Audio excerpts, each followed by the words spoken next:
What's up everybody, Jay here and welcome back to the Planted Tank, and today I'm going to be aquascaping a WaterBox Clear 20 and I'm super pumped for it. It's going to be a little switch up from my little typical green, all green planted aquarium, so there's going to be a lot of color in there and I'm really excited for it.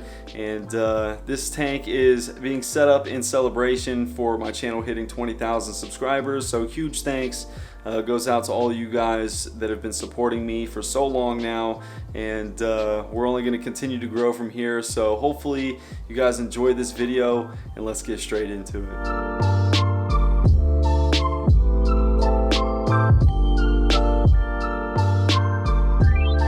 I have the Hardscape done, and by the way I switched microphones so that way I don't have a cable that I'm tripping over constantly, but I'm switching this up a little bit. Definitely something that I'm not used to doing. As you guys know, black lava rock is my favorite to scape with, but I decided to use some of my Sirius stone that I have, or elephant skin stone, whatever you guys want to call it.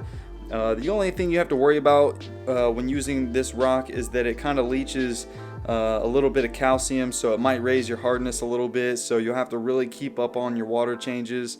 And this wood, I believe they labeled it as Casper wood or Caspian wood or something like that, or what was the other wood? So the label on here says Caspian wood / Saba wood. So I've never used this stuff before to my knowledge, but it says that it sinks, so fingers crossed that it does, because if it floats it's gonna make a big old mess. And it's always fingers crossed when you're filling up a tank with wood that you've never used before, but it feels pretty heavy, so hopefully it does sink immediately and I don't have to sink it down with any kind of rocks on top of it or anything like that. So as you guys know, I am sponsored by Ultimate Nature Systems, so I am using their Contro soil.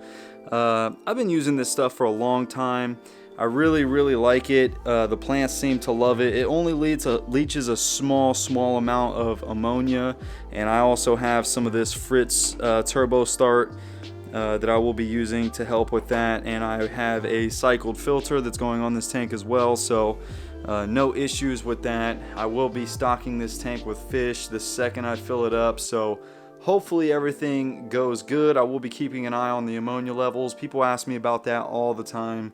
I'm gonna have a ton of plants in this tank. As you can see, I have a ton of plants ready to go. I have some Ludwigia Natans Super Red. I have a bunch of Monte Carlo that I just trimmed out of my WaterBox Clear 16. I also have some Anubias Nana Petite and some Cryptocoryne Repens. And then this plant here, I've never actually used this before, but I'm gonna go ahead and give it a try. They had it labeled as Creeping Charlie. If you guys know what the actual genus name for this is, let me know down in the comment section. And then here I have some Wendtii bronze for the mid ground, and yeah, really excited for this. Oh, this plant here is Rotala Indica, so definitely gonna have some color in this one. Gonna be switching it up from the typical all green tanks that I do, and I will be running CO2 on this tank. The stand here is custom built, so I will have the dimensions for that down in the description if you guys would like to know about that. And big thank you to my sponsors for sending me this tank, the aqua soil and the lighting. This is a Chihiros WRGB 2. I'm not sure why it's called WRGB, because it's just RGB. There's no white LEDs at all, but it is absolutely awesome. And I believe it's 49 watts, so it's pretty powerful. And I'm really excited for this tank. And so anyways, I'm gonna start planting it now. Fingers crossed the wood doesn't float, and I'll see you after the planting.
got it all planted up. This Monte Carlo was a pain in the back. I'll tell you what, it's really difficult to plant one little tiny Monte Carlo plant at a time. So hopefully that stuff carpets up really quick. And I have some S Repens over there in that corner. I have some right down there in the front. I have some S Repens over here as well. And I put a bunch of Anubias in there. And then I have the Creeping Charlie on the right side. Hopefully that stuff turns out okay. I've never used it before, like I said. If you guys have any experience with that plant in the comment section, please let me know. I put some Wendtii bronze down there and over here, and then I have some Rotala Indica here and over here, and then I have the nice deep red Ludwigia Natans Super Red dead center. So hopefully when this tank fills in, it'll look absolutely insane. And it's a classic nature aquarium style. I'm really digging it. Time to fill it up.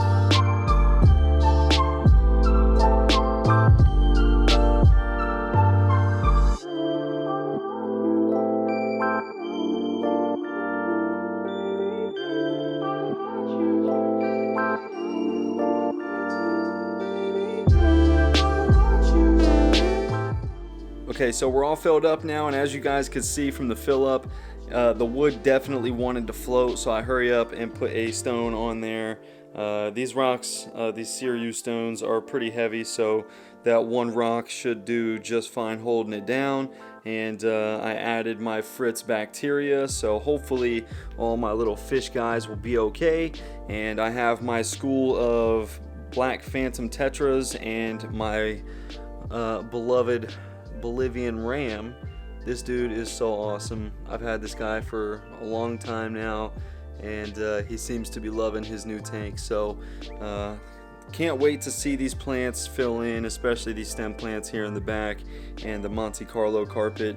This is one of those aquascapes that will always look good from two different angles. So it looks good from there, and it also looks good from here as well. So I like to view the tank from primarily this angle here, so definitely looks good from all angles that I view it from. And one question I get all the time is what I use for liquid fertilizer, and ignore the wire mess back there, but I use Nelock G Thrive. I've been using this stuff for quite a long time. I am sponsored by them, and they supply me with this stuff, so it's absolutely awesome stuff, guys. It's an all-in-one liquid fertilizer. The green lid stuff is mainly directed towards high-tech tanks when you're using pressurized CO2 and high light, so the plants are going to be absorbing a ton of nutrients. And the blue cap stuff is what I use for my low-tech tanks. It has a little bit less nutrients, so that way you don't go crazy with the nutrients and end up overdosing your tank and ending up with a bunch of algae. This is what I use to dose the tanks with. It's a little 1 ml dripper, and that seems to be doing the trick. I do dose my tanks every day. I've been doing that for a while also. And Fluval also sent me a bunch of fish food to try out. So huge fan of Fluval foods and their lighting and stuff. But yeah, if you guys haven't tried this stuff, my fish seem to absolutely love it. This is the color enhancing formula, so my fish really seem to like this stuff. And then this is what I feed my betta, just because it comes in tiny little pellets. If you have a betta, this stuff is absolutely awesome. They love the stuff. But yeah, other than that, the tank is looking really good. Really can't wait to watch this tank fill in. Like I said, I am running pressurized CO2 on this tank. That is a Aquario Neo medium-sized diffuser, and this here is some clear CO2 proof tubing that I got from boostplant.com, and really pumped to see this one fill in. Hopefully everything goes good, and I do plan on making my canister filter sit down here at the bottom like they normally do, but I have to order some lily pipes. I'm thinking about going with some stainless steel ones to come up the side up here. So really, I cannot wait to see what this tank is going to look like here in a couple months. So anyways, hopefully you guys enjoyed this setup video. Let me know what you guys think about this aquascape down in the comment section. And as always, subscribe if you're new and keep it planted.